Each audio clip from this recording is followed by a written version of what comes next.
कि ये देश हिंदू राष्ट्र है और हिंदू राष्ट्र रहेगा।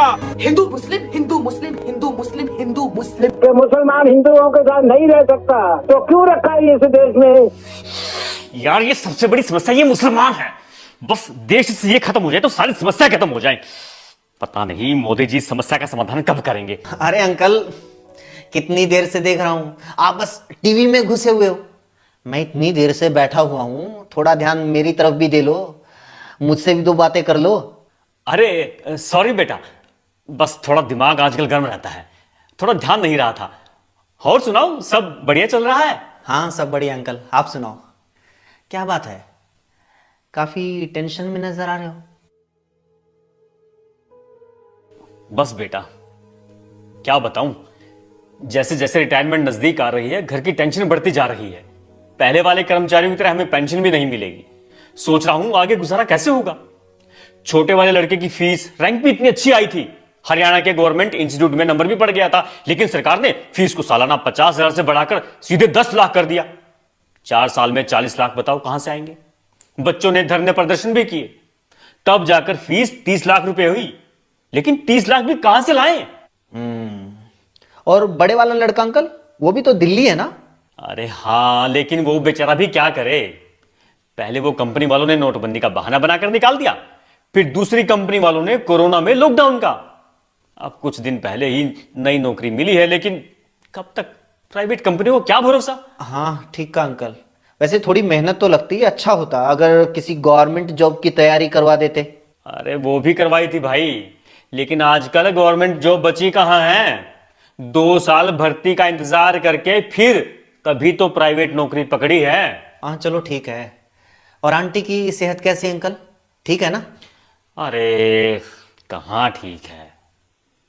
3 दिन पहले शाम को घूमने जा रही थी, 2 बाइक वाले आए और गले के चेन छीन कर ले गए। बेचारी इतनी बुरी तरह गिरी है कि बस। क्राइम कितना बढ़ गया है आजकल, पता ही नहीं चलता कब कौन कहां किसको झपट्टा मार दे, किसको गोली मार दे। ऊपर से पुलिस कोई कार्रवाई नहीं कर रही। रिश्वत भी दे चुका हूं, फिर भी अब तक चोर नहीं पकड़े गए। 50,000 रुपए की चेन लेकर भाग गए। कोई बात नहीं अंकल, चेन तो और बन जाएगी, लेकिन आंटी तो अब ठीक है ना? कहां बेटा, बेड रेस्ट पे है आज तक। वो तो पहले से ही शुगर और गठिया की मरीज थी, हर महीने 10,000 रुपए की दवाई आती है। आजकल इलाज करवाना कितना महंगा हो गया है। मैं खुद इस डर से बीमार नहीं होता कि इलाज का रुपया कहां से लाऊंगा। हाँ तो किसी गवर्नमेंट हॉस्पिटल में जाया करो ना अंकल। अरे गवर्नमेंट हॉस्पिटल में जब तक ओपीडी की पर्ची कटती है, उससे पहले तो मरीज की दुनिया से पर्ची कट जाती है। गवर्नमेंट हॉस्पिटल, गवर्नमेंट अस्पतालों में अगर फैसिलिटी होती तो हमें क्या शौक था इतने महंगे इलाज करवाने का। सही कहा। आजकल महंगाई इतनी बढ़ गई है कि मार्केट की तरफ मुंह करके सोने का मन भी नहीं करता। पेट्रोल डीजल ही देख लो, कितना महंगा हो गया है। अरे सिर्फ पेट्रोल डीजल क्यों, गैस सिलेंडर, दालचीनी, सरसों का तेल सब इतने महंगे हो गए हैं कि मैं तो ये सोचकर हैरान हो जाता हूं कि तुम लोग आगे चलकर कैसे काम चलाओगे। तुम लोग अपने बच्चों को कैसे पालोगे। ओ हो। अब समझ में आई आपकी परेशानी। कितनी सारी समस्याएं अंकल।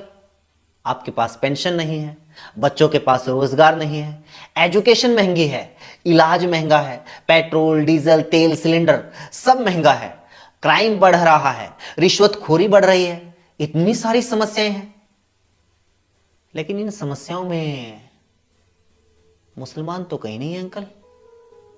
आप तो कह रहे थे कि सारी समस्या ही मुसलमान है।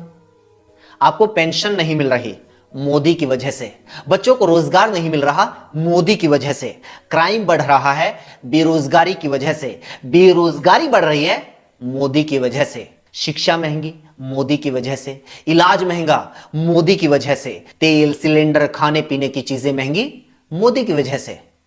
बताओ आपकी समस्या मुसलमान है या मोदी? अरे बेटा इतना तो कभी सोचा ही नहीं।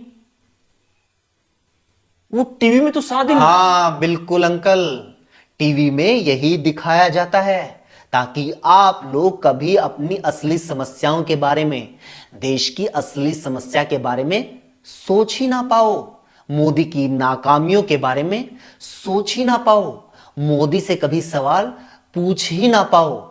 इसलिए टीवी में यही दिखाया जाता है।